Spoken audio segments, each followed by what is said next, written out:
Good morning everyone. आप सब लोगों का स्वागत है अपने केपी कॉलेज के इस डिजिटल यूट्यूब प्लेटफॉर्म पर। तो प्यारे बच्चों, परीक्षा का दौर शुरू हो चुका है और मैंने आपको पहले अपने सेमेस्टर 3 के अंदर राजनीति विज्ञान इकाई 1, इकाई 2 और इकाई 3 इनकी क्रमशः मैंने आपको महामैराथन क्लासें दी थी, जिसके अंदर आपने 1 घंटे के अंदर मतलब कम समय के अंदर आपने पूरा का पूरा जो सिलेबस है उसका एकदम क्विक रिवीजन किया था। आज उस कड़ी को आगे बढ़ाते हैं और आज हम बात करेंगे इकाई 4 के बारे में। किसके बारे में? इकाई 4 के बारे में हम क्या करते हैं, बात करते हैं। इकाई 4 हमारे सेमेस्टर 3 के अंदर राजनीति विज्ञान का जो सिलेबस है उस सिलेबस का नाम है वेस्टर्न पॉलिटिकल थिंकर, पाश्चात्य राजनीतिक विचारक और उसके विचार, वेस्टर्न पॉलिटिकल थिंकर्स और उसके थॉट्स, जिसके अंदर हमारे जो 5 इकाइयां हैं। पहली इकाई के अंदर हमने प्लेटो और अरस्तु के बारे में बात की थी। सेकेंड इकाई के अंदर थॉमस एक्विनास के बारे में बात की थी, मैकियावेली के बारे में बात की। तीसरी इकाई के अंदर हमने हॉब्स, लॉक, रूसो के बारे में बात की थी।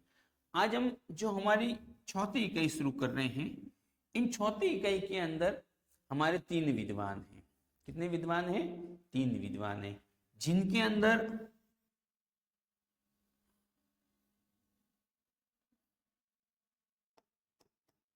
फर्स्ट हैं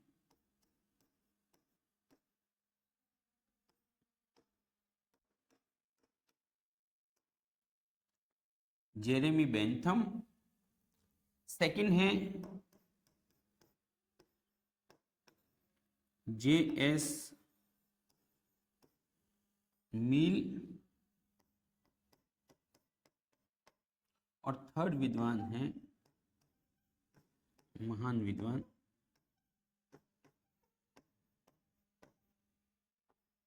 कार्ल मार्क्स। इन तीनों विद्वानों के बारे में बात करेंगे। महत्वपूर्ण बात, आपको परीक्षा के अंदर कैसा प्रश्न पूछा जाएगा या इन विद्वानों के बारे में क्या क्या पढ़ना है, इन विद्वानों के बारे में क्या पढ़ना है, तो ध्यान रखना आपको इन विद्वानों के अंदर, ठीक है ना, जो मेन पढ़ना है वो क्या पढ़ना है कि एक तो इन विद्वानों का पढ़ना है जीवन परिचय। सबसे पहले तो आप क्या पढ़ेंगे, ये जो तीनों विद्वान हैं, किसी भी इकाई के अंदर आप चाहे वेस्टर्न पॉलिटिकल थिंकर पढ़ रहे हैं या इंडियन पॉलिटिकल थिंकर पढ़ रहे हैं, उन थिंकरों को पढ़ने का, उनके थॉट्स को पढ़ने का जो तरीका होता है, या इनमें से परीक्षा के अंदर जो प्रश्न पूछे जाते हैं वो कैसे पूछे जाते हैं, या तो इनका प्रश्न आता है इनके जीवन परिचय के बारे में कि भाई इनका जन्म कहाँ हुआ और ये क्या थे, इनकी शिक्षा विक्षा कहाँ पर हुई, माता पिता कौन थे, मृत्यु कब हुई, और इनके बारे में मोटी मोटी जो भी बातें होती हैं, इनके जीवन से संबंधित बातें, इनका व्यवहार कैसा था, इनका नेचर कैसा था, और इनकी बातों के, इनका जीवन परिचय पढ़ेंगे ना, तभी हमें समझ में आ जाएगा कि इनकी पर्सनैलिटी किस प्रकार की है, इनका व्यक्तित्व किस प्रकार का था। मतलब जब हम बात करते हैं कि कार्ल मार्क्स के मतलब जो उग्र विचारवादी विचारधारा के थे, हम बात करेंगे कार्ल मार्क्स कि कार्ल मार्क्स उग्र विचारधारा के महान राजनीतिक विद्वान थे, तो हमें देखने को मिलेगा कि उनके जो विचार हैं उसके अंदर भी कहीं ना कहीं उग्रता देखने को मिलेगी। हम इनके जीवन परिचय में पढ़ते हैं कि जैसे जेरेमी बेंथम की बात करते हैं कि जेरेमी बेंथम उपयोगितावाद, कि भाई ये जो जीवन है इनके अंदर व्यक्ति को सुख मिलना चाहिए, बाकी सब तो क्या है, नश्वर है। व्यक्ति के सुख के ऊपर इन्होंने बात कही थी व्यक्ति के सुखों के ऊपर वो ज्यादा बात कर रहे हैं। तो हम बात करेंगे कि इनके जो आगे विचार होंगे, इनके द्वारा दिए गए जो सिद्धांत होंगे, उन सिद्धांतों के अंदर भी हमें व्यक्ति के ऊपर ज्यादा ध्यान देने वाली बातें नजर आएगी। या फिर हम बात करते हैं इनकी मील की, तो जिनके अंदर भी कि भाई इन्होंने स्वतंत्रता के ऊपर ज्यादा बात कही थी, तो कहीं ना कहीं इनके जो विचार हैं, इनके जो सिद्धांत हैं, उनके अंदर भी स्वतंत्रता के ऊपर बल देने वाली बातें नजर आएगी। तो जीवन परिचय जो पढ़ेंगे ना, अब कई बच्चे कहते हैं कि सर जीवन परिचय फालतू में पढ़ाते हैं, जीवन परिचय में तो प्रश्न आता ही नहीं। कहते हैं ना कि पूत के पैर पालने में दिखते हैं। ठीक है, जो व्यक्ति का जैसी पर्सनैलिटी होगी, जैसा नेचर होगा, वो वैसे ही बात करेगा। कहते हैं ना कि विद्वान से विद्वान मिले करे विद्वनी, ज्ञानी से ज्ञानी मिले करे ज्ञान की बात, और मूर्ख से मूर्ख मिले या तो डंडा या लात। अगर दो ज्ञानी मिलेंगे ना, तो वो आपस में ज्ञान की ही बात करेंगे, और दो मूर्ख मिलेंगे तो वो लात घुसे और डंडे, लड़ाई झगड़ा, इस प्रकार की बातें करेंगे। तभी तो कहा जाता है कि सज्जन पुरुषों के साथ में रहने से आपका व्यक्तित्व भी सज्जन हो जाता है, और दुष्टों के साथ में रहने से आपका व्यवहार और आपका व्यक्तित्व है वो भी दुष्टतापूर्ण हो जाता है। काले के पास गोरा बैठता है, रंग तो नहीं ले पाता है उसका, मगर उसके लक्षणों को जरूर ले लेता है। इसलिए व्यक्ति का जो जीवन परिचय है, उसके अंदर उसको शुरुआत से कैसा माहौल मिला, उसके घर का क्या माहौल था, जहां पर उसके मित्र मंडली कैसी थी, उसने जो शिक्षा ग्रहण की है वो किस वातावरण के अंदर की है, वो किसको फॉलो कर रहा है। अब कोई व्यक्ति फॉलो कर रहा है अमिताभ बच्चन को, फॉलो कर रहा है शाहरुख खान को, और फिर अपन कहेंगे कि वो प्रेमानंद बाबा का भगत बन जाए, कैसे बनेगा? सवाल ही नहीं है। वो तो एक्टर बनेगा, एकदम लंबी लंबी जुल्फे वगैरह बना करके, ऐसे मतलब उस प्रकार का उसका व्यक्तित्व बन जाएगा। और अगर कोई व्यक्ति सज्जन पुरुषों का, साधु संतों का अनुयायी है, कि भाई अपन कहते हैं कि ये तो प्रेमानंद जी महाराज का से चेला है, या मतलब इस प्रकार के अच्छे अच्छे साधुओं का, भगवान का नाम लेने वाला व्यक्ति है, फिर हम कहेंगे वो मतलब कि गलत कार्य कर रहे हैं, व्यभिचारी है, ऐसा ऐसा, तो ऐसी चीजें देखने को नहीं मिलती है। तो जीवन परिचय से ही उसके आगे जीवन के अंदर वो क्या बातें बताने वाला है, उसका क्या व्यवहार है, वो सारी की सारी बातें समझ में आ जाएगी। दूसरी बात आती है फिर उसके अंदर सबसे महत्वपूर्ण बात, जो मोस्ट ऑफ परीक्षा के अंदर इसी में से प्रश्न पूछे जाते हैं, पुस्तकों के नाम।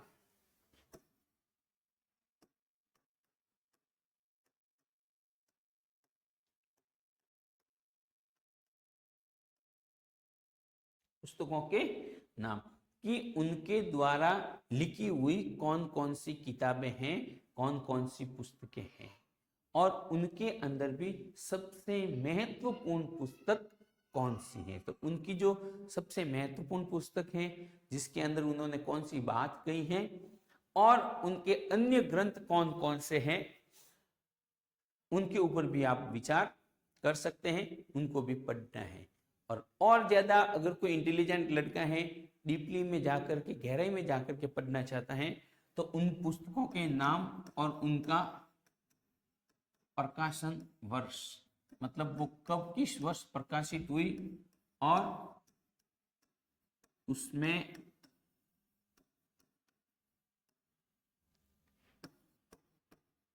मुख्य रूप से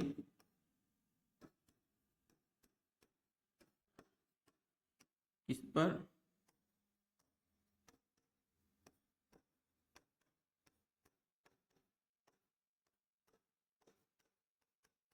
चर्चा की गई है, उस किताब के अंदर मुख्य रूप से किस पर चर्चा की गई है, इनके बारे में भी आप क्या कर सकते हैं, देख सकते हैं। और उसके बाद में आप उनके क्या पढ़ेंगे, उसके बाद में उनके पढ़ेंगे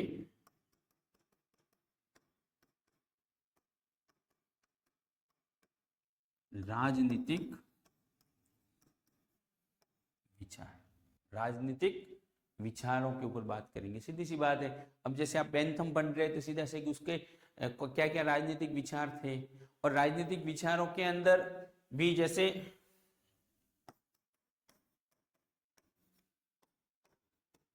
राज्य पर विचार कि भाई राज्य की उत्पत्ति कैसे हुई,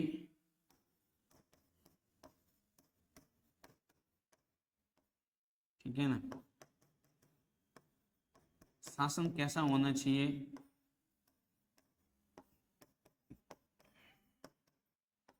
ठीक है, और उनके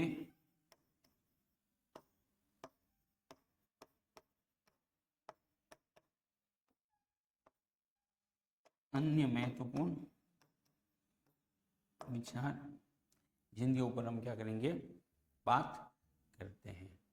हालांकि अब तक हमने जितने भी वेस्टर्न पॉलिटिकल थिंकर हैं उन सब के ऊपर विस्तृत चर्चा कर ली है। हमने जेरेमी बेंथम, जेएस मिल और कार्ल मार्क्स, इनके ऊपर हमने विस्तृत चर्चा की, इनका जीवन परिचय भी अच्छे से पढ़ा था, इनकी पुस्तकों के नाम, उन पुस्तकों का प्रकाशन वर्ष, इसके अंदर क्या क्या बातें लिखी हुई है पुस्तकों के अंदर, वो बातें भी हमने पढ़ी थी। और हमने इन विद्वानों के जो प्रमुख राजनीतिक विचार हैं उनके ऊपर भी बातें की थी। तो हमने बहुत ही गहराई से इन सब चीज़ों को पढ़ लिया है। अगर आप भी इन चीज़ों को पढ़ना चाहते हैं तो हमारे केपी कॉलेज का जो यूट्यूब प्लेटफॉर्म है वहाँ पर जा कर के आप इनको पढ़ सकते हैं। हमारे ऐप से भी, केपी कॉलेज का जो ऐप है वहाँ से भी इन क्लासों को आप क्या कर सकते हैं, प्ले स्टोर से केपी कॉलेज का ऐप डाउनलोड करके, मतलब बहुत कम कीमत के अंदर, मतलब वेस्टर्न पॉलिटिकल थिंकरों को मेरे द्वारा पढ़ाया गया है महत्वपूर्ण पीपीटी के माध्यम से, उनको आप वहाँ से मात्र कोई 150 की कीमत के अंदर खरीद सकते हैं। तो आज हम जो विद्वान हमने पढ़े थे, अब उनके अंदर परीक्षा की दृष्टि से क्या महत्वपूर्ण है, परीक्षा के अंदर उनमें से कौन से प्रश्न पूछे जाते हैं, उनके ऊपर महत्वपूर्ण बातें पढ़ लेते हैं। और इन पीपीटीओ को आपको क्या करना है, देखना है, ठीक है। तो सबसे पहले बात करते हैं जेरेमी बेंथम और जेरेमी बेंथम का जीवन परिचय। कौन थे जेरेमी बेंथम? तो जेरेमी बेंथम का जन्म 15 फरवरी 1748 को इंग्लैंड में हुआ था। कहाँ पर जन्म हुआ था? इंग्लैंड के अंदर जन्म हुआ था। कब जन्म हुआ था? 15 फरवरी 1748 को। बचपन से ही क्या थे, बहुत ही प्रतिभाशाली थे और कम उम्र में उन्होंने क्या कर ली थी, सारी की सारी शिक्षा प्राप्त कर ली थी। उसके बाद में उन्होंने कानून की पढ़ाई की, लेकिन उस समय की जटिल कानून व्यवस्था से असंतुष्ट रहे, इसलिए उन्होंने वकालत छोड़कर राजनीतिक दर्शन और कानून सुधार पर ध्यान दिया। शुरुआत के अंदर उन्होंने विचार किया था कानून की पढ़ाई करने का, कि वो कानून लॉ की पढ़ाई करना चाहते थे, एलएलबी की पढ़ाई करना चाहते थे। एलएलबी की पढ़ाई कर रहे थे, उसी दौरान उनको लगा कि कानून के अंदर बहुत सारी जटिलताएं हैं, कानून जो है उसके अंदर बहुत सारी समस्याएं हैं। तो फिर उन्होंने बीच में एलएलबी की अपनी कानून की पढ़ाई छोड़ दी और उन्होंने कहा कि नहीं, इन कानूनों के अंदर सुधार करने के लिए, राज्य एवं शासन व्यवस्था के अंदर सुधार करने के लिए उन्होंने दर्शन शास्त्र की, फिलोसॉफी की पढ़ाई करनी शुरू की और एक राजनीतिक दर्शन के ऊपर रिसर्च करना शुरू किया और अपना एक नया दर्शन जो व्यक्ति और राज्य के लिए हितकर हो, ऐसा दर्शन दिया जिसके अंदर कानूनों को सरल तरीके से रखा गया, कानूनी जटिलताओं को कम करके कानूनों को सरलता से पेश किया गया था। वे उपयोगितावाद के प्रवर्तक माने जाते हैं। सबसे महत्वपूर्ण बात है, किसके प्रवर्तक माने जाते हैं? उपयोगितावाद के प्रवर्तक माने जाते हैं। छोटा प्रश्न आ सकता है। अब यहाँ पर देखो, इस स्लाइड से कितने प्रश्न बन सकते हैं? 2 प्रश्न बन सकते हैं। क्या जेरेमी बेंथम का जन्म कब और कहाँ हुआ? तो लंदन में हुआ था और 15 फरवरी 1748 लंदन में जन्म हुआ। लंदन पूछ सकते हैं। और उपयोगितावाद का सिद्धांत किसने दिया? तो जेरेमी बेंथम ने दिया था। उनका प्रसिद्ध सिद्धांत है अधिकतम व्यक्तियों का अधिकतम सुख। उनका निधन 6 जून 1832 को हुआ। अधिकतम व्यक्तियों का अधिकतम सुख का सिद्धांत देने वाले कौन थे? तो जेरेमी बेंथम। ये जो लाइन है ना, ये अपने आप में बहुत महत्वपूर्ण लाइन है।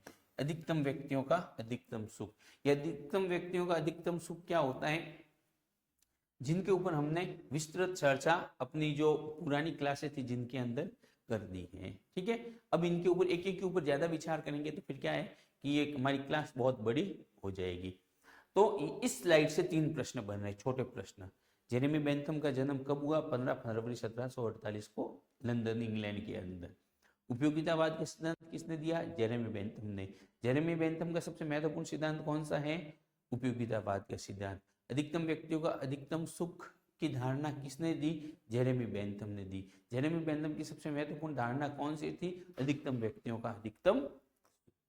बात करते हैं जेरेमी बेंथम के प्रमुख रचनाएं।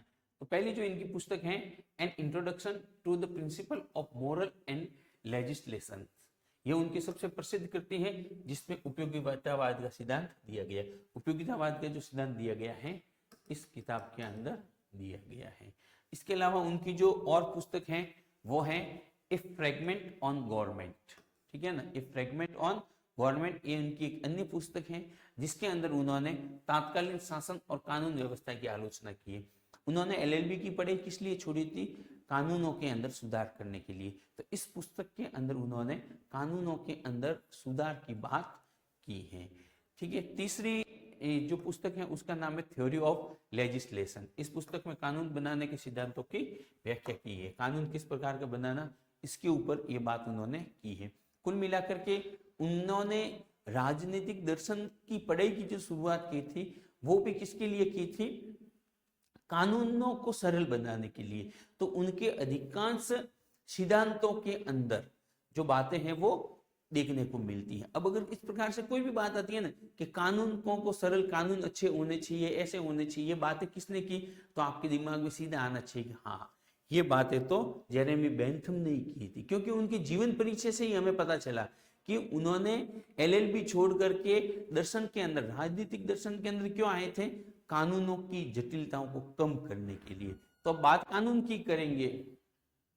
इसके अलावा उनकी पुस्तक है principle of the civil code, जिसके अंदर नागरिक कानून और अधिकारों पर आधारित करती है। भाई लोगों को कौन कौन से कानून, लोगों के लिए कौन कौन से कानून होने चाहिए, संविधान कैसा होना चाहिए और जनता को कौन कौन से अधिकार मिलने चाहिए, वो सारी की सारी बातें इस पुस्तक के अंदर लिखी गई है। इसके अलावा उसकी पुस्तक है principle of the penal code. यह दंड व्यवस्था और अपराध से संबंधित विचार प्रस्तुत किए जाते हैं। देखो क्या होता था जेरेमी बेंथम के समय, दंड व्यवस्था बहुत सख्त थी, कानून बहुत सख्त थे। मतलब छोटे छोटे अपराध के लिए भी मृत्यु दंड दे दिया जाता था। छोटे छोटे अपराधों के लिए भी क्या होता था? मृत्यु दंड दे दिया गया जाता था। आगे हम उनके जेल सुधार के ऊपर बात करेंगे। तो फिर उन्होंने कहा कि नहीं, ये छोटे छोटे अपराधों के लिए दंड है ना, उन्होंने अपना एक दंड विधान बनाया था कि किस अपराध के लिए, अपराध की प्रकृति को देख करके अपराध क्यों किया गया, मतलब अपराध को बिल्कुल उसका रिसर्च करके दंड दिया जाना चाहिए। इसके अलावा उसकी पुस्तक है पेनोपॉन, जेल सुधार और निगरानी प्रणाली पर आधारित उनकी प्रसिद्ध रचना है। ठीक है,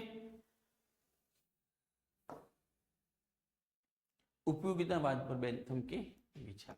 ठीक है, तो उपयोगितावाद का सिद्धांत क्या था और उपयोगितावाद के अंदर बेंथम ने कौन कौन सी बातें की हैं। हालांकि कोई उपयोगितावाद के ऊपर अगर बड़ा प्रश्न आ जाए तो आपको इनको मतलब थोड़ा व्यवस्थित अच्छे से समझ करके और इनको विस्तृत रूप से लिखना है कि भाई उपयोगितावाद का सिद्धांत जेरेमी बेंथम ने दिया और उसके अंदर उसने अधिकतम व्यक्तियों के अधिकतम सुख की बात की, उसके ऊपर थोड़ा करना।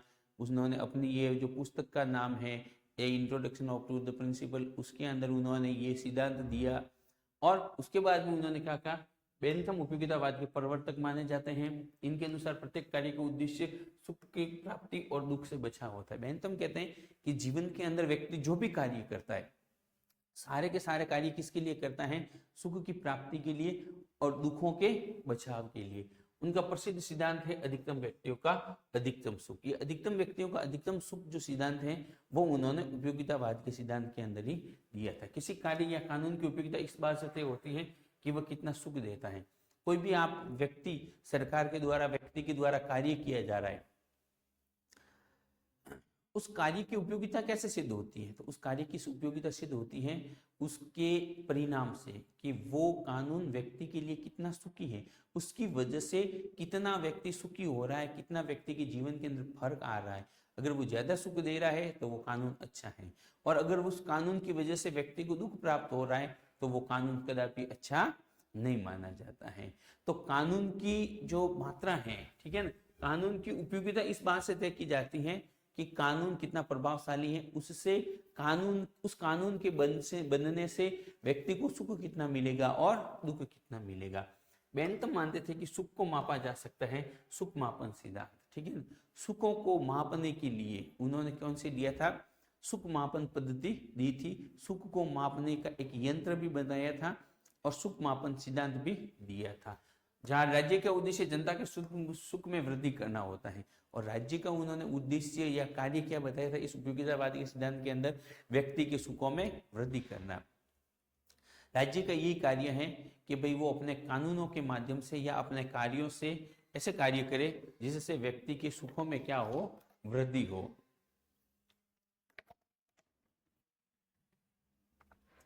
जो समाज को अधिक लाभ दे वही नैतिक और सही माना जाता है। मतलब समाज और व्यक्ति को जो अधिक लाभ दे, जो ज्यादा उनको मतलब फायदेमंद हो, उसी को क्या माना है उन्होंने?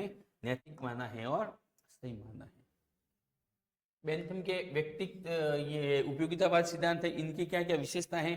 तो अधिकतम व्यक्तियों का अधिकतम सुखों बेंथम में गुण का भेद नहीं मानता, परंतु परिणाम या मात्रा का भेद मानता है, ठीक है। सुख को मापने के लिए गुणों के आधार पर नहीं, परिणाम के आधार पर, कि भाई इसकी वजह से कितना परिणाम फायदेमंद रहा और कितना प्रतिशत नुकसानदेह। सुखवाद पर आधारित मनुष्य एक इंद्रिय प्रधान प्राणी है जो हमेशा सुख की अपेक्षा तथा दुख से बचने का प्रयत्न करता है। मनुष्य क्या है?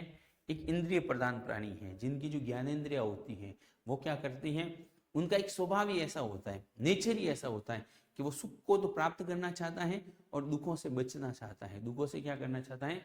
बचना चाहता है। आनंद मापक गणना पद्धति 7 प्रकार के गुणों की बात की है। ये जो पद्धति है उसके अंदर बेंथम ने 7 प्रकार के गुणों की बात की है कि भाई 7 प्रकार के गुण होते हैं। बेंथम किसी कार्य के उद्देश्य की बजाय परिणाम को ज्यादा उपयोगी मानता है। किसी भी कार्य के अंदर बेंथम क्या करता है कि कोई भी कार्य किया जा रहा है, उसका उद्देश्य क्या है, उद्देश्य की तुलना में वो किसके ऊपर बल देता है? उपयोगी परिणाम के ऊपर ज्यादा बल देता है कि भाई परिणाम है, उसका परिणाम क्या निकलेगा।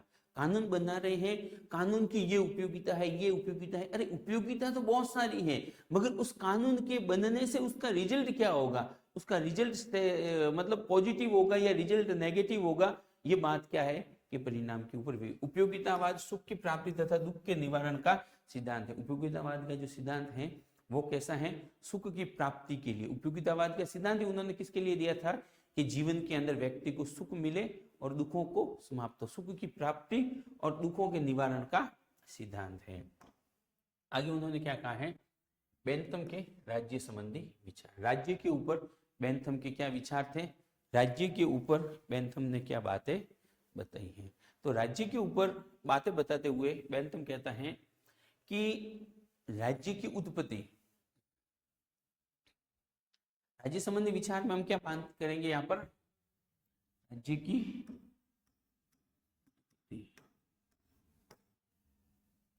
राज्य की उत्पत्ति के ऊपर विचार करने वाले या बातें बताने वाले जितने भी विद्वान हैं, उनके अंदर सबसे जैसे बहुत सारे विद्वानों ने राज्य की उत्पत्ति से संबंधित सिद्धांत दिए। जो प्राचीन राजनीतिक सिद्धांतकार थे उन्होंने राज्य की दिव्य उत्पत्ति का सिद्धांत दिया। राज्य की दिव्य उत्पत्ति का सिद्धांत दिया कि भाई राज्य की उत्पत्ति भगवान के द्वारा हुई है। प्राकृतिक अवस्था के अंदर, नेचुरल का एज के अंदर, मतलब प्राकृतिक अवस्था के अंदर व्यक्ति कैसा था? व्यक्ति एकदम बर्बर था, आपस में लड़ते थे, झगड़ते थे, बहुत दुखी थे, हर समय एक दूसरे की संपत्ति को ग्रहण करने की मतलब ताक में रहते थे। इस प्रकार का व्यक्ति का स्वभाव था। तो फिर क्या हुआ कि समाज के अंदर शांति व्यवस्था स्थापित करने के लिए, व्यक्ति को सुखी करने के लिए भगवान ने क्या बनाया? एक राजा बनाया।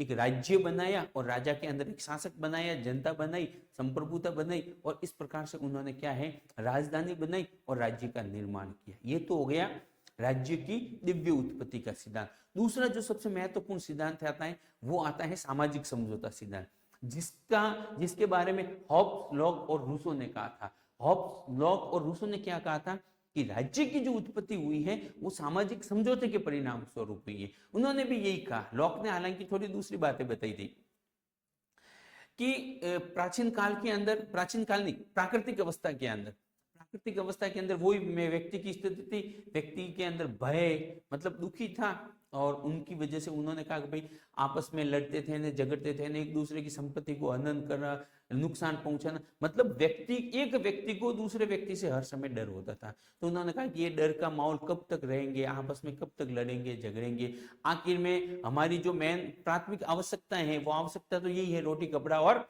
मकान, कि भाई हम पेट के लिए कर रहे हैं, तुम भी अपने पेट के लिए कर रहे हो, हम अपने पेट के लिए कर रहे हैं। तो क्या ना हम आपस में मिल करके, ठीक है ना, आपस में मिल करके रहे और सब सामूहिक रूप से कार्य करें और सबके हितों की पूर्ति के लिए अपन कार्य करेंगे। इस प्रकार से उन्होंने क्या कर लिया, व्यक्तियों ने आपस में समझौता कर लिया और समझौते के द्वारा एक व्यक्ति को क्या कर लिया, शासक बना दिया कि भाई तू हमारा राजा है और तू हमारे क्या करेगा कि भाई ध्यान रखेगा हमारा, और कोई भी हम आपस में लड़ेंगे तो तू जो भी बात कहेगा वो सही, और तेरे निर्वाह के लिए हम थोड़ा बहुत पैसा तेरे को देंगे।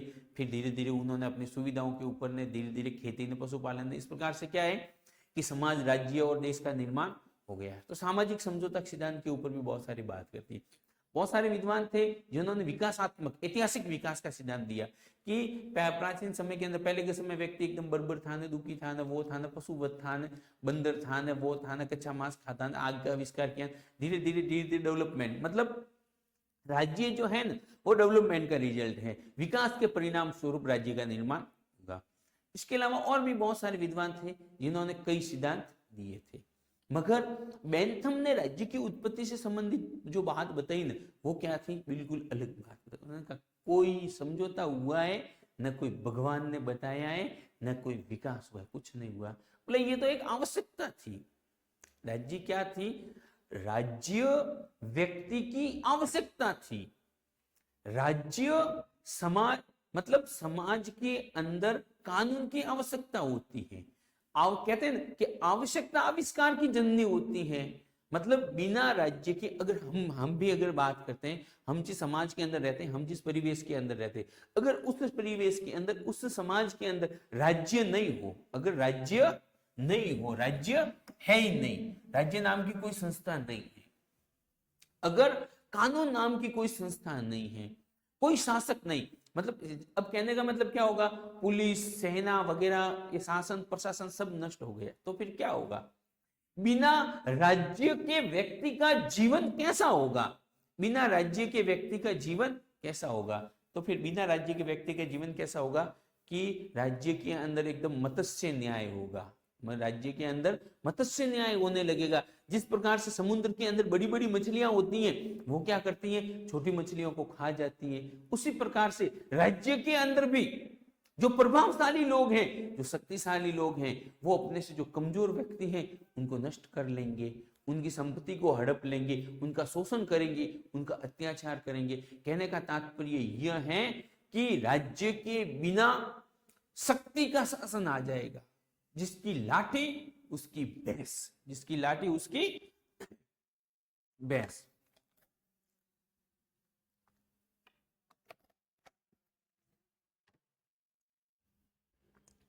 तो राज्य क्या है, राज्य एक व्यक्ति की आवश्यकता है। जेरेमी बेंथम ने यही कहा कि कोई नहीं है, आवश्यकता थी और आवश्यकता की थी राज्य की, कि राज्य होना चाहिए, राज्य के बिना व्यक्ति का जीवन मुश्किल है और राज्य का निर्माण हो गया। ठीक है, तो राज्य की उत्पत्ति का स्रोत मानव समाज की आवश्यकताओं में निहित है और राज्य को एक साधन के रूप में मानता है।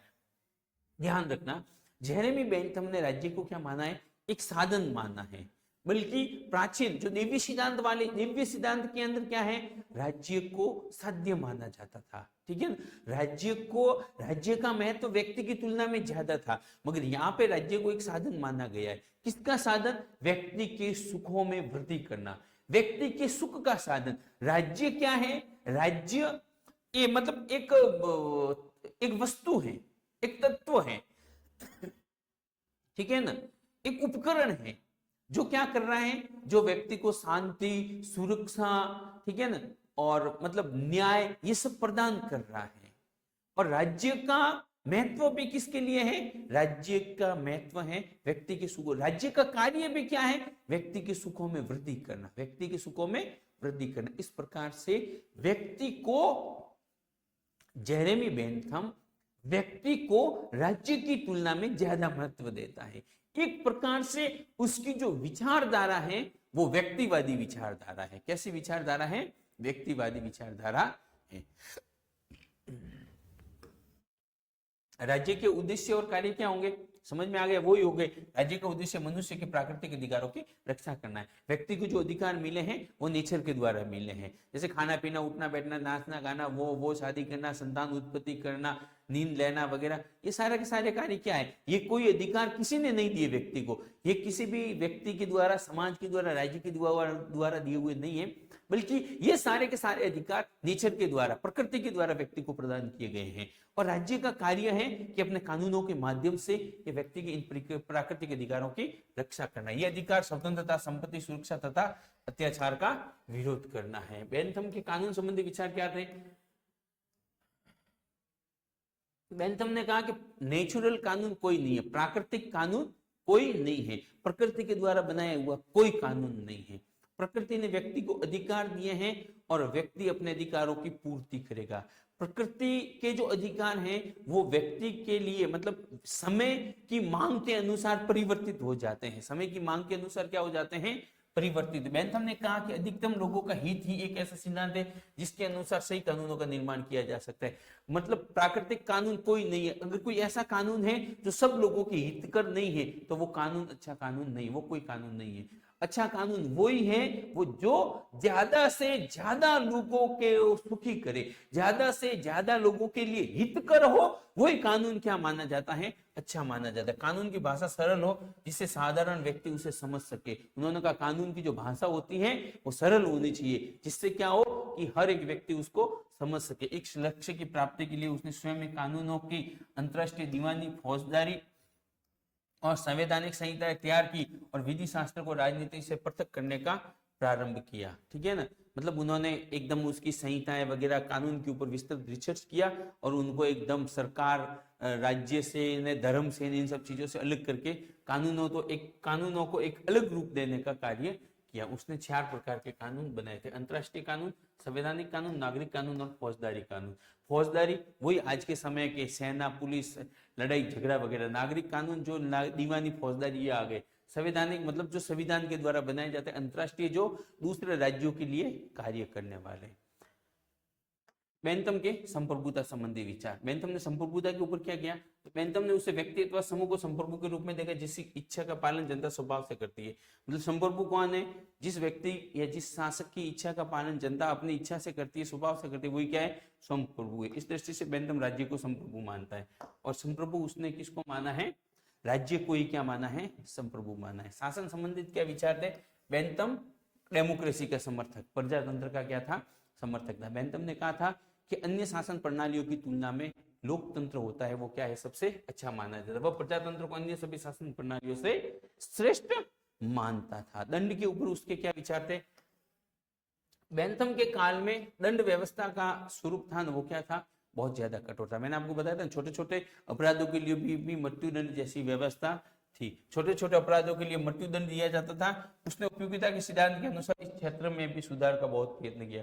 उसने मतलब दंड के ऊपर मतलब उसकी पूरी दंड संहिताएं तैयार की और उन्होंने कहा कि दंड किस अवस्था के अंदर किया गया, मतलब अपराध किस अवस्था के अंदर किया गया, अपराध की प्रकृति क्या थी, क्या उसने खुद को बचाने के लिए अपराध किया या किसी की संपत्ति प्राप्त करने के लिए अपराध किया।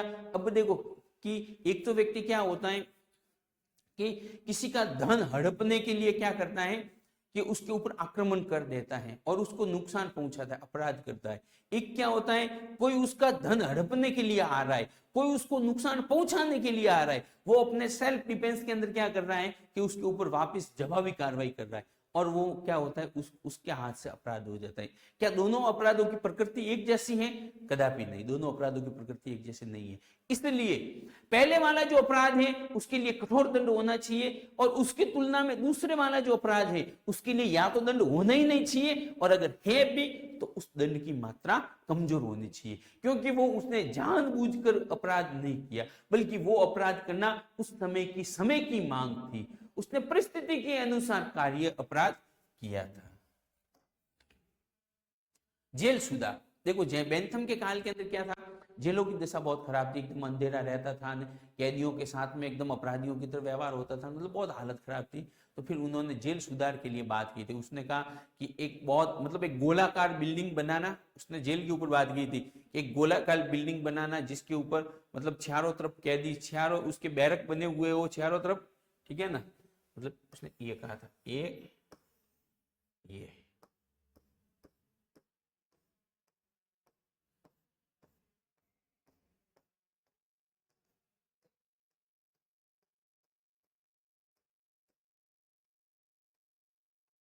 ये सारे के सारे क्या है, ये बैरक बने हुए हैं, ठीक है ना, रूम बने हुए हैं, खुला ऊपर से एकदम, ये बीच वाला जो भाग है ना ये खुला रहेगा, जिससे क्या है कि ये गोलाकार में इन सब के अंदर रोशनी आ सके, ऑक्सीजन वगैरह शुद्ध रूप से आ सके, और इन बैरकों के अंदर या इन रूमों के अंदर अपराधी रहेंगे, कैदी रहेंगे, और इनको और ये अपना जीवन जिएंगे। और जो जेल का अधिकारी होगा, बेंथम ने कहा कि ये जो बीच वाला केंद्र भाग है यहाँ पे क्या होगा,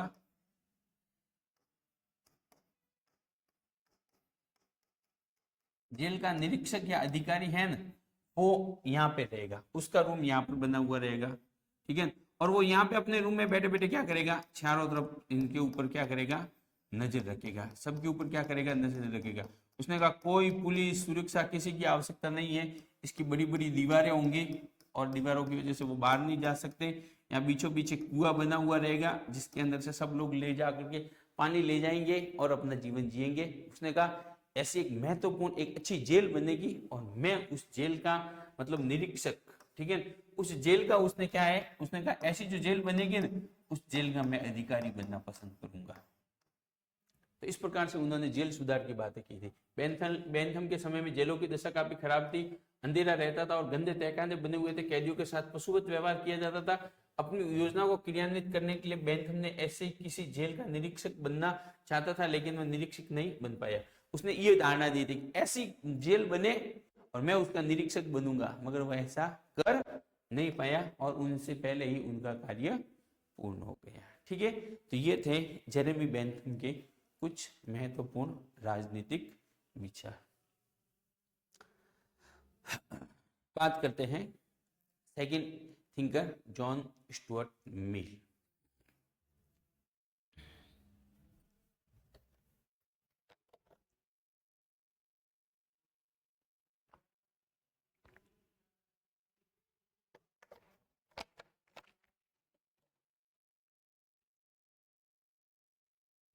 जॉन स्टुअर्ट मिल, कौन थे जॉन स्टुअर्ट मिल?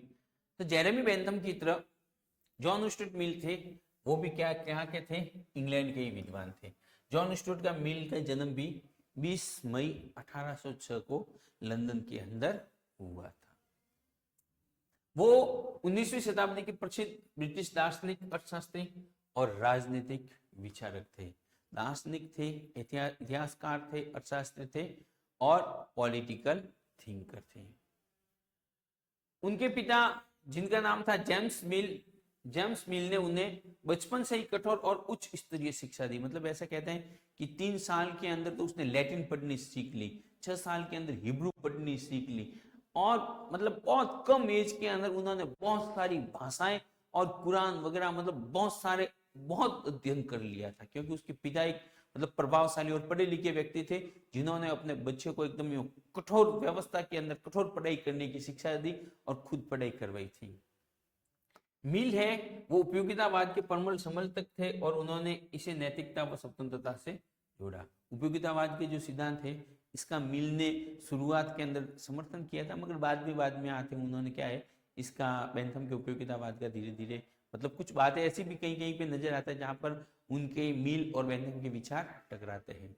मगर देखो मील को पढ़ने के लिए क्या है, पैंथम को पढ़ना जरूरी है। जब तक आप पैंथम को नहीं पढ़ोगे तब तक मील को नहीं पढ़ पाओगे। तो बेंथम ने जो उपयोगितावाद का सिद्धांत दिया था, जो व्यक्ति के सुखों में वृद्धि की बात कही थी, उसी बात को मील ने आगे बढ़ाया। और मील ने अपने उपयोगितावाद का उनका जो सिद्धांत था, जिसके अंदर व्यक्ति की स्वतंत्रता के ऊपर बल दिया, फ्रीडम के ऊपर बल दिया। किस प्रकार से दिया, बात कर। उन्होंने व्यक्तिगत स्वतंत्रता और अभिव्यक्ति का आजादी का समर्थन किया। उसने कहा व्यक्ति को अभिव्यक्ति की आजादी होनी चाहिए, बोलने की आजादी होनी चाहिए। यहां पर बोलने की आजादी का मतलब है कि व्यक्ति सही को सही कह सके और गलत को गलत कह सके। अगर राज्य के द्वारा कोई गलत कार्य किया जा रहा है तो भी व्यक्ति को यह स्वतंत्रता होनी चाहिए कि वो राज्य के खिलाफ आवाज उठा सके। अगर किसी कानून की प्रकृति गलत है तो व्यक्ति उस कानून को भी गलत कह सके, यह आजादी उसके पास में होनी चाहिए। उनकी प्रमुख जो पुस्तकें थी ऑन लिबर्टी, बहुत महत्वपूर्ण पुस्तकें, ध्यान रखना। यूटिलिटेरियन, मतलब बहुत प्रभावशाली व्यक्ति रहे हुए हैं जेएस मिल। ब्रिटेन के अंदर, ब्रिटेन की संसद के सदस्य भी रहे थे और 8 मई 1873 को उनका निधन हो गया था। हालांकि जेएस मिल के ऊपर हमने हमारी जो पुरानी क्लासें थी, उन पुरानी क्लासों के अंदर बहुत ही मतलब विस्तृत तरीके से गहन चर्चा भी की थी। जो जॉन स्टुअर्ट मिल के स्वतंत्रता पर विचार, स्वतंत्रता के ऊपर उन्होंने क्या कहा, उन्होंने स्वतंत्रता का अर्थ बताया व्यक्ति को अपने विचार, अभिव्यक्ति और कार्य की पूर्ण आजादी। मतलब व्यक्ति अपना प्रकृति के द्वारा उनके जो मिले हुए अधिकार है उनका निर्वाह कर सके, उनको अपना सके, बोल सके, गलत को गलत, सही को सही में कर सके, अपने विचार रख सके, अपने कार्य कर सके, इसकी उसको पूरी आजादी मिले राज्य के द्वारा, सरकार के द्वारा, वही स्वतंत्रता। मिल का मानना था कि व्यक्ति की स्वतंत्रता तभी तक सीमित नहीं की जा सकती जब तक उससे दूसरों को हानि नहीं पहुंचती हो, इससे हानि सिद्धांत कहा जाता है। मिल ने क्या कहा,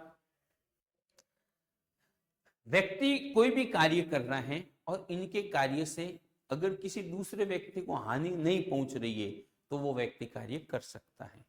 और अगर व्यक्ति के कार्यों की वजह से व्यक्ति के द्वारा स्वतंत्रता का जो उपभोग किया जा रहा है उससे अगर दूसरे व्यक्तियों को हानि हो रही है तो वो कार्य करने से व्यक्ति को रोका जाना चाहिए। ये क्या था, हानि सिद्धांत। महत्वपूर्ण बात, हानि सिद्धांत किसने दिया, हानि सिद्धांत मिल ने दिया। किसने दिया, मिल ने। हानि सिद्धांत क्या है, तो व्यक्ति वो सब कार्य कर सकता है जिससे दूसरों को हानि नहीं पहुंचती हो। दूसरे शब्दों में व्यक्ति को ऐसे कार्य करने से बचना चाहिए जिससे दूसरे के लोगों को हानि हो।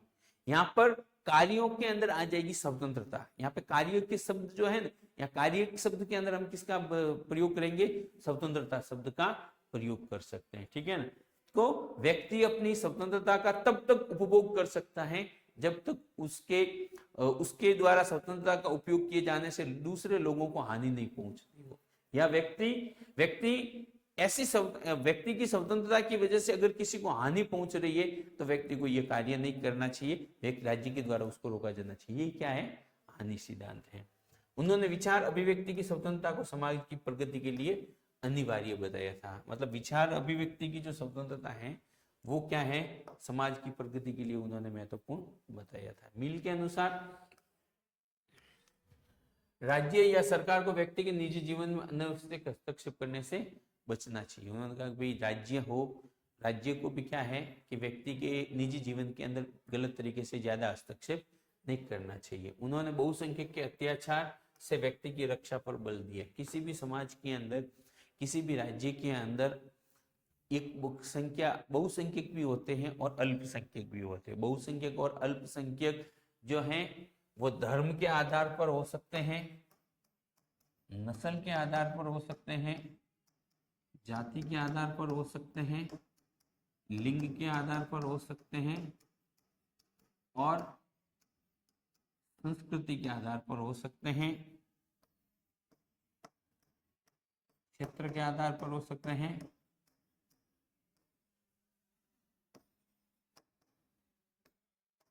परंपराओं व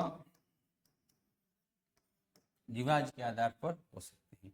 इन सब के आधार पर समाज के अंदर एक बहुसंख्यक होता है और एक कुछ लोग अल्पसंख्यक होते हैं, कुछ बहुसंख्यक होते हैं। तो अक्सर हमने ये पढ़ा है कि बहुसंख्यक समाज के द्वारा अल्पसंख्यकों का अत्याचार और शोषण किया जाता है। तो उन्होंने कहा कि राज्य के अंदर ऐसी व्यवस्था होनी चाहिए जिससे जो बहुसंख्यक समुदाय हैं वो अल्पसंख्यक लोगों का साथ में गलत नहीं करे। ठीक है। मिल का विचार था कि स्वतंत्रता से व्यक्ति का नैतिक और बौद्धिक विकास होता है। व्यक्ति की स्वतंत्रता से क्या होता है, उनका नैतिक और बौद्धिक विकास होता है। और उनकी पुस्तक ऑन लिबर्टी में स्वतंत्रता से संबंधित जो विचार हैं वो हमें दिखाई देते हैं। व्यक्तिवादी विचारधारा पर विचार। अब सीधी सी बात है, उन्होंने स्वतंत्रता के ऊपर ज्यादा बात कही है, तो उनकी जो विचारधारा है वो कैसी रहेगी, व्यक्तिवादी विचारधारा रहेगी। वो भी क्या करेंगे, राज्य की तुलना में व्यक्ति को क्या मानेंगे, व्यक्ति को साध्य मानेंगे, राज्य को साधन मान रहे हैं। व्यक्ति को साध्य और राज्य को साधन मान रहे हैं। व्यक्तिवादी विचारधारा वह राजनीतिक सामाजिक विचारधारा है जिससे व्यक्ति को समाज और राज्य से अधिक महत्व दिया जाता है। व्यक्तिवादी विचारधारा क्या होती है, व्यक्तिवादी विचारधारा वो विचारधारा होती है जिसके अंदर व्यक्ति को राज्य और समाज की तुलना में क्या मिलता है, अधिक महत्व प्राप्त होता है। कुल मिलाकर के व्यक्तिवादी विचारधारा के अंदर राज्य क्या हो जाएगा, साधन, और व्यक्ति क्या हो जाएगा, साध्य। राज्य का कार्य क्या होगा, मिल के अनुसार राज्य का कार्य होगा व्यक्ति की स्वतंत्रता की रक्षा करना, और बेंथम के अनुसार राज्य का कार्य होगा व्यक्ति के सुखों में वृद्धि करना। व्यक्ति के सुखों में वृद्धि करना, दो शब्द याद रखना, सुख और स्वतंत्रता। सुख आते ही पकड़ना है बेंथम को, और स्वतंत्रता नाम आते ही पकड़ना है, याद करना है मिल को। इस विचारधारा के अनुसार व्यक्ति स्वतंत्र, विवेकशील और अपने हितों का सर्वोत्तम निर्णायक होता है। व्यक्तिवादी विचारधारा क्या कहती है कि व्यक्ति जो होता है ना वो क्या होता है, स्वतंत्र होता है और अपने हितों को बहुत अच्छी प्रकार से जानने वाला होता है। व्यक्तिवाद व्यक्तिगत स्वतंत्रता, समान अधिकार और निजी संपत्ति का समर्थन करता है कि भाई व्यक्ति की प्राइवेट प्रॉपर्टी होनी चाहिए, उसकी निजी संपत्ति होनी चाहिए, उसके पास स्वतंत्रता होनी चाहिए, उसको समान अधिकार मिलने चाहिए, इन सब के ऊपर ध्यान देता है। राज्य का कार्य केवल व्यक्ति की स्वतंत्रता और अधिकारों की रक्षा तक सीमित होना चाहिए, न कि उसके जीवन में हस्तक्षेप करना। राज्य का क्या कार्य है, राज्य का कार्य है कि वह व्यक्ति की स्वतंत्रता की रक्षा करे, व्यक्ति की स्वतंत्रता की रक्षा करे। व्यक्ति को राज्य के कार्यों में हस्तक्षेप नहीं करना चाहिए। राज्य का कार्य केवल व्यक्ति की स्वतंत्रता और व्यक्ति के अधिकारों की रक्षा तक होना चाहिए और उसके निजी जीवन के अंदर उनको हस्तक्षेप नहीं करना चाहिए। अगली बात आती है, व्यक्तिवादी विचारधारा जो होती है ना वो क्या करती है, नवाचार, रचनात्मकता और आत्म विकास को प्रोत्साहित करती है। नवाचारों को, नई नई चीजों को लाती है, ठीक है ना, आत्म विकास को परिभाषित करती है, प्रोत्साहित करती है। इसमें बहुसंख्यक के दबाव और राज्य के अत्यधिक नियंत्रण का विरोध किया जाता है। बहुसंख्यक, वही बात कि भाई बहुसंख्यक जो है वो अल्पसंख्यकों का शोषण न करे, उनका अत्याचार न करे, इनका ध्यान रखा जाता है। जॉन स्टुअर्ट मिल ने आगे कहा है कि राज्य के अंदर, जॉन स्टुअर्ट मिल इस विचारधारा के प्रमुख समर्थक थे जिन्होंने हानि सिद्धांत के माध्यम से व्यक्तिवाद को स्पष्ट रूप दिया। हानि सिद्धांत देने वाले विद्वान कौन थे, जॉन स्टुअर्ट मिल। तो जॉन स्टुअर्ट मिल ने क्या है कि हानि सिद्धांत जो है ना इसके माध्यम से व्यक्तिवाद को स्पष्ट रूप से मतलब प्रकट किया है। हानि सिद्धांत क्या था, हमने पिछली स्लाइड के अंदर देख लिया है कि व्यक्ति जो स्वतंत्रता का उपभोग कर रहा है उससे दूसरे लोगों को हानि नहीं होनी चाहिए, दूसरे लोगों की स्वतंत्रता नष्ट नहीं होनी चाहिए, तब तक वो कार्य कर सकता है। तो जॉन स्टुअर्ट मिल ने अपनी जो व्यक्तिवादी विचारधारा है इनको हानि सिद्धांत के माध्यम से व्यक्तिवाद को स्पष्ट रूप दिया। आलोचकों के अनुसार ये विचारधारा कभी सामाजिक उत्तरदायित्व और सामूहिक हितों की उपेक्षा कर देती है। व्यक्तिवादी विचारधारा है ना, वो क्या कर देती है। हालांकि आलोचकों ने इसकी बहुत बड़े लेवल पर आलोचना भी की है, और आलोचना करते हुए कहा कि ये विचारधारा क्या करती है कि भाई सामाजिक उत्तरदायित्व और जो सामूहिक हित है उनकी उपेक्षा कर देती है, और व्यक्तिगत हित, व्यक्ति के ऊपर, मतलब प्रॉपर एक व्यक्ति की स्वतंत्रता के ऊपर ही बात करती है। समाज और राज्य जो सामूहिक मुद्दे हैं, उन सामूहिक मुद्दों की इसके अंदर क्या हो रही है, उपेक्षा हो रही है। तो ये थे John Stuart Mill. Karl Marx, तीसरे थिंकर के ऊपर बात करते हैं, कार्ल मार्क्स। क्योंकि कार्ल मार्क्स के बारे में मैंने अपनी पिछली क्लासों के अंदर बहुत विस्तृत और बहुत अच्छी प्रकार से आपको पढ़ाया है। आप जरूर जाकर के मेरी कार्ल मार्क्स की क्लास से देखना। कार्ल मार्क्स से जो प्रश्न आएगा वो आएगा कार्ल मार्क्स की पुस्तक दास कैपिटल, साम्यवादी घोषणा पत्र, ठीक है ना, और उसका वर्ग संघर्ष का सिद्धांत। वर्ग संघर्ष का सिद्धांत, अतिरिक्त मूल्य का सिद्धांत, द्वंद्वात्मक भौतिकवाद का सिद्धांत और इतिहास की आर्थिक व्याख्या का सिद्धांत। तो ये 4-5 प्रमुख उसके सिद्धांत है, जिसके अंदर द्वंद्वात्मक भौतिकवाद और वर्ग संघर्ष ये महत्वपूर्ण सिद्धांत है। कार्ल मार्क्स का जीवन परिचय। कौन था कार्ल मार्क्स? कार्ल मार्क्स का जन्म 5 मई 1818 को जर्मनी के टायर नगर में हुआ था। टियर नगर में हुआ था। तो जर्मनी के अंदर जो टियर नगर था, उसके वहां पर क्या हुआ था, कार्ल मार्क्स का जन्म हुआ था। वे एक महान दार्शनिक, अर्थशास्त्री, इतिहासकार और समाजवादी विचारधारक थे। साम्यवादी विचारधारा के प्रबल समर्थक, समाजवादी विचारधारा के जो प्रबल समर्थक थे वो थे John Stuart, Karl Marx. Karl Marx ही वो व्यक्ति थे जिनके विचारों ने देश विदेश के अंदर क्रांतियां ला दी थी। उनके ही विचारों का प्रभाव था कि राज्यों के अंदर, बहुत सारे राज्यों के अंदर, मतलब वहां के तख्ता पलट हो गए। शासन के शासक जो थे ना, शासन व्यवस्था बहुत सारी एकदम परिवर्तन हो गई थी।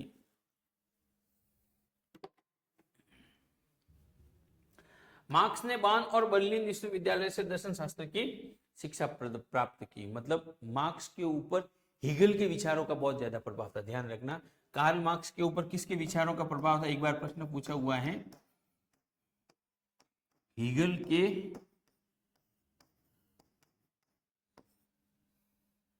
विचारों का कार्ल मार्क्स, मतलब कार्ल मार्क्स भी शुरुआत के अंदर तो ये एलएलबी की वगैरह यही पढ़ाई करना चाहते थे, दूसरी पढ़ाई करना चाहते थे। मगर जब बर्लिन विश्वविद्यालय के अंदर गए, जर्मनी के अंदर पढ़ने के लिए, और वहां पर जाकर के उन्होंने बहुत सारी पुस्तकों का अध्ययन किया, हीगल के विचारों को पढ़ा, और हीगल के मतलब एकदम कट्टर समर्थक बन गए। और उन्होंने अपनी मतलब ये जो है वर्ग संघर्ष का वगैरह सिद्धांत दिया था, साम्यवाद का मतलब समर्थन किया था। उन्होंने पूंजीवाद की तीखी आलोचना की और श्रमिक वर्ग के शोषण को उजागर किया। पूंजीवादी व्यवस्था जिसके अंदर निजीकरण पर बल दिया जाता है, व्यक्ति की संपत्ति पर बल दिया जाता है, उसकी उन्होंने तीखी आलोचना की और साम्यवाद के ऊपर क्या किया था, बल दिया था। समाजवादी विचारधारा को आगे बढ़ाने पर कार्य किया था। हालांकि कार्ल मार्क्स के ऊपर तो अगर मैं पढ़ाना चाहूँ ना, आपको बताऊं तो मतलब कई घंटों तक इसके ऊपर, कार्ल मार्क्स के ऊपर तो बात कर सकते हैं। मगर ये हमारी मैराथन क्लास है जिनको कम समय के अंदर हमें कवर करना है। इस वजह से आप इनको अगर विस्तृत पढ़ना चाहें तो बाद में मेरी क्लासें देख सकते हैं। मैंने कम से मैंने 200 क्लास कार्ल मार्क्स के एक सिद्धांत के लिए अलग अलग क्लास बना करके व्यवस्थित इसको पढ़ाया। एक विचार के ऊपर मैंने गहन चर्चा की है। यहाँ पर हम शॉर्ट में ही देख रहे हैं, और आप ये जो पीपीटियां हैं इनको आप जरूर नोट करना, क्योंकि परीक्षा के अंदर ये आपके लिए बहुत महत्वपूर्ण साबित होने वाली है। तो कार्ल मार्क्स ने क्या किया? पूंजीवाद का विरोध किया और साम्यवाद का समर्थन किया। अब ये पूंजीवाद क्या है, साम्यवाद क्या है, ये सब अब यहाँ पर ये बातें नहीं हो सकती। मार्क्स ने वैज्ञानिक समाजवाद और साम्यवाद का सिद्धांत प्रस्तुत किया। मतलब समाजवाद और साम्यवादी विचारधारा को एकदम वैज्ञानिक तरीके से, साइंटिफिक तरीके से, ठीक है ना, अनुशासनात्मक तरीके से, जिसका रिजल्ट मिलेगा ही मिलेगा, ठीक है ना, जिसके अंदर किंतु परंतु नहीं हो, उस प्रकार की बात की। उनकी प्रसिद्ध दास कैपिटल तथा कम्युनिस्ट घोषणा पत्र हैं। साम्यवादी घोषणा पत्र और दास कैपिटल जो 3 भागों के अंदर लिखी हुई है, 3 खंडों के अंदर लिखी हुई है। बाद के 2 खंड उनकी मृत्यु के बाद में उनकी पत्नी और उनके मित्र एंजल ने मतलब प्रकाशित किए थे। और ये साम्यवादी घोषणा पत्र हैं वो भी उन्होंने अपने मित्र एंजल के साथ में लिख करके मतलब मिल करके लिखा था।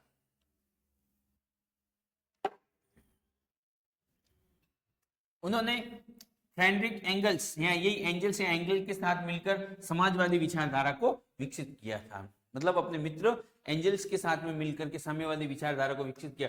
14 मार्च 1883 को लंदन में क्या हो गया था, उनका निधन हुआ था। कार्ल मार्क्स की प्रमुख जो पुस्तकें हैं, सबसे महत्वपूर्ण और प्रथम पुस्तक है जिसका नाम है दास कैपिटल। इसके अलावा कम्युनिस्ट घोषणा पत्र, ये दोनों बहुत ही इंपॉर्टेंट पुस्तक है, ध्यान रखना।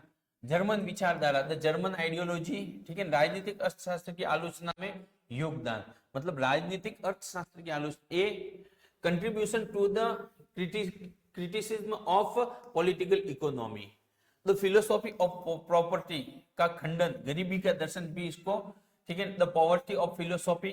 इसके अलावा लुई बोनापार्ट की 18वीं ब्रूमेनियन और पूंजीवादी उत्पादन की प्रक्रिया, जिसकी सेकंड और थर्ड खंड है, जो संपादित और प्रकाशित बाद में हुई थी उनकी मृत्यु के बाद में, ठीक है ना। उसकी 1883 के अंदर मृत्यु हो गई थी। तो वही ये जो दास कैपिटल है, इनके 2 खंड बाद में प्रकाशित हुए थे। तो इस प्रकार से ये कार्ल मार्क्स की प्रमुख पुस्तकें हैं। कार्ल मार्क्स की जो प्रमुख विचार हैं, उनके अंदर पहला विचार आता है इतिहास की आर्थिक व्याख्या का सिद्धांत। इतिहास की आर्थिक व्याख्या किस प्रकार की जाती है? कार्ल मार्क्स के अनुसार इतिहास की व्याख्या आर्थिक कारकों के आधार पर की जानी चाहिए। मतलब ये है कि विद्वान इतिहास की जब बात करते हैं, इतिहास के अंदर जो परिवर्तन की बात करते हैं, तब आते हैं कि उन राजाओं की वजह से, राजा, महाराजा, सेना, शक्ति, शासन, इन सब चीजों के ऊपर बात करते हैं। परिवर्तन के अंदर सेना और शक्ति को महत्वपूर्ण स्थान प्रदान करते हैं। राजाओं को, शासकों और सेना की वजह से परिवर्तन हुआ, ये बात बताई जाती है। मगर कार्ल मार्क्स ने कहा कि इतिहास के अंदर जो भी परिवर्तन हुआ है, उसके अंदर किसी राजा, किसी शासक या किसी सेना का जो योगदान रहा है, उससे कई गुना ज्यादा जो योगदान रहा है, वो आर्थिक कारकों का रहा है, वो पैसे का रहा है। अगर हम कार्ल मार्क्स के विचारों को अपने रोजमर्रा के जीवन के अंदर हम वर्तमान की राजनीति के साथ में जोड़ करके देखते हैं, अगर उसका मतलब अध्ययन कार्ल मार्क्स के विचारों को पढ़ने के लिए हमें कार्ल मार्क्स बनना पड़ रहा है, समझ रहे हैं ना। अगर हम कार्ल मार्क्स के विचारों को पढ़ने के लिए कार्ल मार्क्स की तरफ पढ़ते हैं ना, तो हमें समझ में आता है कि यार बंदे की एक एक बात जो है ना, लाख रुपए की बात है। हम कहते हैं ना कि बाप बड़ा न भैया, सबसे बड़ा रुपया, ठीक है ना। मतलब पैसे के दम पर आज भी किसी भी राज्य के अंदर बड़ी से बड़ी सरकारों को हटाया जा सकता है, और बड़े से बड़े जो है तख्ता पलट होते हैं, और बड़े से बड़े परिवर्तन होता है। परिवर्तन के अंदर कहीं ना कहीं पीछे हम जाकर के देखते हैं, उसकी गहराई में जाकर के देखते हैं, तो उनकी जड़ों में हमें पैसा नजर आता है कि इन सब के पीछे कहीं ना कहीं आर्थिक कारण है, कहीं ना कहीं आर्थिक कारण है। वही बात कार्ल मार्क्स ने कही थी। आप जो कह रहे हैं सेना, शासक, ये कुछ भी नहीं है, परिवर्तन पैसे की वजह से हुआ है। उन्होंने कहा कि जो आर्थिक संसाधन है, जो पैसा है, वो समाज के कुछ लोगों के पास, कुछ वर्गों के पास था, जिस वजह से दूसरे वर्ग के लोगों ने उनका विरोध किया और ये हुआ, परिवर्तन हुआ। उन्होंने कहा कि समाज की मूल संस्था उसकी आर्थिक व्यवस्था पर आधारित होती है। उन्होंने कहा समाज की जो मूल व्यवस्था होती है ना, कि भाई ये परिवार में बड़ा ने, बुढ़ा ने, संस्कार ने, परिवार ने, राज्य ने, धन ने, वो ने, कुछ नहीं है कि पैसा। उत्पादन के साधन और उत्पादन के संबंध समाज के स्वरूप को निर्धारित करते हैं। उन्होंने वो अपने राहुल जी कहते हैं ना कि मोदी जी सत्ता नहीं संभाल रहे हैं, अडानी और अंबानी चला रहे हैं, वो की वो बात कार्ल मार्क्स ने कही थी। बोला ये राज्य, शासक, सेना, ठीक है ना, ये लोकतंत्र, राजतंत्र सब देखने के हैं, जो ओरिजिनल पावर है वो तो पैसे के पास है, उत्पादन के साधनों के पास है। जो बड़ी बड़ी कंपनियों के, कारखानों के, फैक्ट्रियों के मालिक हैं, जो बड़ी मात्रा में राज्य को धन उपलब्ध करवाते हैं, वही ओरिजिनल शासक हैं उस राज्य के। राजनीतिक कानून धर्म और संस्कृति आर्थिक ढांचे पर निर्भर होते हैं। उसने कहा ये राजनीति धर्म वगैरह ये सारी की सारी पैसे वाले लोग जो होते हैं वो अपने अनुसार निर्धारित करते हैं, ये सब पैसे पर आधारित उन्होंने दिए। जब उत्पादन संबंध पुराने पड़ जाते हैं तो वर्ग संघर्ष होता है। उन्होंने कहा कि जब उत्पादन के साधन है एक ही लोगों के पास होते हैं और वो धीरे धीरे सब चीजों के ऊपर राजनीति क्या, धर्म क्या, संस्कृति क्या, समाज क्या, सबके ऊपर कब्जा कर लेते हैं, तब जाकर के जो दूसरा वर्ग है वो शोषित होता है, अत्याचार होते हैं, उसके साथ में पीड़ित होता है और होती है क्रांति, और वो भी होती है आर्थिक क्षेत्र में, और फिर आता है परिवर्तन। ये वर्ग संघर्ष सामाजिक परिवर्तन क्रांति का कारण बनता है। इसी प्रक्रिया से दास प्रथा, सामंतवाद और पूंजीवाद जैसी व्यवस्थाएं बदलती हैं। अतः ये सिद्धांत समाजवाद और वर्गहीन समाज की ओर क्या करता है, संकेत करता है। वर्ग संघर्ष के सिद्धांत में उन्होंने क्या कहा, कार्ल मार्क्स के अनुसार मानव इतिहास मूलतः वर्ग संघर्ष का ही है। उसने कहा जो भी है न वो वर्ग संघर्ष का ही परिणाम स्वरूप हुआ है, बाकी कोई नहीं है। हर समाज में शोषक और शोषित वर्गों के बीच संघर्ष चलता है। प्राचीन समाज में यह संघर्ष दास और स्वामी के बीच था, सामंतीय अवस्था में जमींदार और किसान, पूंजीवादी व्यवस्था में ये पूंजीपति और मजदूर, और पूंजीपति मजदूरों के श्रम का शोषण कर लाभ अर्जित करता है। इस शोषण के विरुद्ध मजदूर वर्ग में चेतना उत्पन्न होती है और यही वर्ग संघर्ष आगे जाकर के क्रांति के अंदर बदल जाता है और परिवर्तन आ जाता है। द्वंद्वात्मक भौतिकवाद के अंदर उन्होंने क्या कहा कि द्वंद्वात्मक भौतिकवाद के सिद्धांत मार्क्स का मूल दार्शनिक सिद्धांत है। इसके अनुसार भौतिक तत्व पदार्थ ही वास्तविकता का आधार है, विचार नहीं। मार्क्स ने हेगेल की द्वंद्वात्मक पद्धति को अपनाया पर उसे भौतिक आधार दिया। द्वंद्व का अर्थ है विरोधी शक्तियों के संघर्ष से परिवर्तन होना। समाज में हर व्यवस्था के भीतर अंतर्विरोध होते हैं जो परिवर्तन को जन्म देते हैं। थीसिस, एंटीथीसिस, सिंथेसिस की प्रक्रिया से विकास होता है। ये सिद्धांत सामाजिक, आर्थिक और ऐतिहासिक परिवर्तन को समझाता है।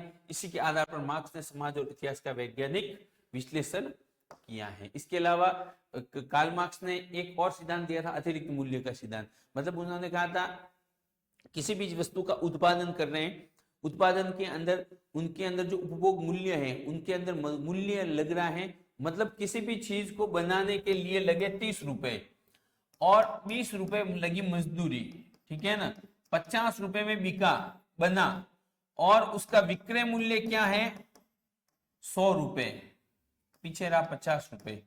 ये 50 रुपए क्या करता है कि उस कंपनी का, फैक्ट्री का मालिक वगैरह खा जाता है, ठीक है ना। ये बात मैं कई बार कहता हूं। मतलब सामान बना कितने में, 30 रुपए के हो तो उसके अंदर सामान लगा, ठीक है ना, कच्चा माल लगा, 20 रुपए मजदूरी मिली, 50 रुपए में माल बना, बिका 100 रुपए में, ठीक है ना, 100 रुपए का प्रॉफिट हुआ। ये 100 रुपए कौन खा जाए, ये 50 रुपए का प्रॉफिट हुआ। ये 50 रुपए समाज का जो उत्पादक वर्ग है, पूंजीपति वर्ग है, अमीर वर्ग है, जो मालिक वर्ग है वो खा जाएगा। बल्कि वो कहता है कि इस 50 रुपए के ऊपर इन मजदूरों का हक है, इन 50 रुपए के ऊपर मजदूरों का हक है, इन ये जो पैसे मजदूरों के हैं। तो इस वजह से उन्होंने कहा कि ये जो अतिरिक्त मूल्य है ना, इसको जो है ये मजदूरों को मिलना चाहिए, और इसी के लिए उन्होंने एक पूरा का पूरा सिद्धांत दिया था। अतिरिक्त मूल्य का सिद्धांत मार्क्स का एक प्रमुख आर्थिक सिद्धांत है। इसके अनुसार मजदूर अपने श्रम से जितना मूल्य पैदा करते हैं उसे उसका पूरा पारिश्रमिक नहीं मिलता। मतलब उसने क्या किया, ये मतलब यहाँ पर 50 रुपए पैदा किए, 70 रुपए पैदा किए, मगर उसको मिला सिर्फ 20 रुपए, ठीक है ना। हल मजदूर ने चलाया, मेहनत मजदूर ने की, और मगर जब फसल पकी तो पूंजीपति आकर के लेकर के चला गया। मजदूर को केवल इतनी मजदूरी दी जाती जिससे वह जीवित रह सके। श्रम से उत्पन्न शेष मूल्य को पूंजीपति लाभ के रूप में देखता है। वो कहता है कि मजदूरों को इतनी मजदूरी दी जाती है जिससे वो क्या है कि संतान उत्पत्ति कर सके, अपना घर गुजारा चला सके, ज्यादा पैसे नहीं दिए जाते हैं। और ये जो उत्पादन से जो मूल्य प्राप्त होता है वो पूंजीपति अपने पास रखता है। इसे शेष अतिरिक्त मूल्य मार्क्स ने शोषण का आधार माना। बोले ये जो 50 रुपए है अतिरिक्त मूल्य, ये क्या है, समाज में शोषण का आधार है। ये प्रक्रिया पूंजीवादी व्यवस्था में लगातार चलती रहती है। अतिरिक्त मूल्य के कारण ये पूंजीपति अधिक समृद्ध होता जाता है। मार्क्स के अनुसार ये पूंजीवादी व्यवस्था की मूल समस्या है। उसने कहा कि ये जो वर्ग संघर्ष है इसी की वजह से होता है। ये जो अतिरिक्त मूल्य मिल रहा है, जो अतिरिक्त मूल्य जो मजदूर को मजदूरी मिल रही है उस मजदूरी से भी कई गुना ज्यादा है। यही क्या है, अमीरों को और अमीर बना देता है और गरीबों को और गरीब बना देता है। ठीक है, तो ये थी हमारी इकाई 4 जिसके ऊपर हमने गहन बात विश्लेषण किया और बात की। कल हम और इकाई 5 के ऊपर बात करेंगे। आज के लिए इतना ही। जय हिंद, जय भारत।